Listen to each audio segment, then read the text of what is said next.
Different mate options will become available depending on the geometry you select. For example, by picking these two cylindrical faces, I'll get the option of adding a tangent, or concentric mate. In order to put the cylinder in the hole, I'll use a concentric mate.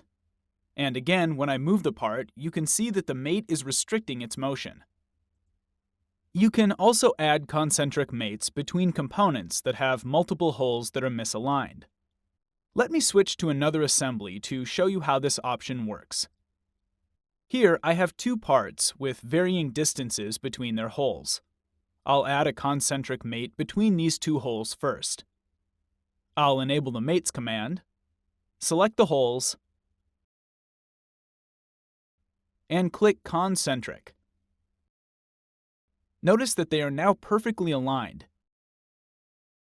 However, you can see that the second pair of holes are not.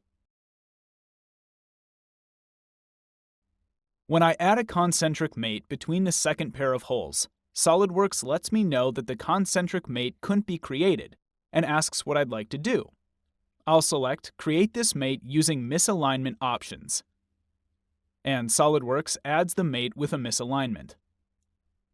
By default, the mate type uses the Align Linked Mate misalignment type, which applies the entire misalignment to the second concentric mate, while keeping the first concentric mate perfectly aligned.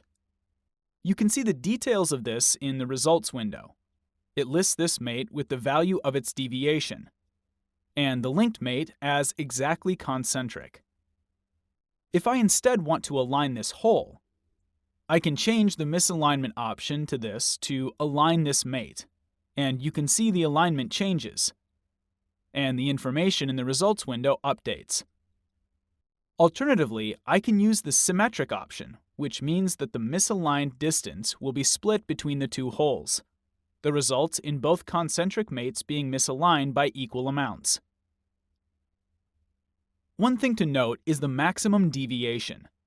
This is set automatically in your document properties, and if the mate deviates more than this value, a misaligned mate won't be allowed.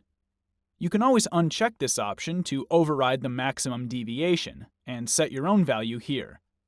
But for this example, I'll use the document property. I'll choose to align the linked mate, and click the green check to exit the Property Manager. You can see in the Mates folder, there is now a misaligned mate that contains both the concentric mates with an indication showing which is misaligned.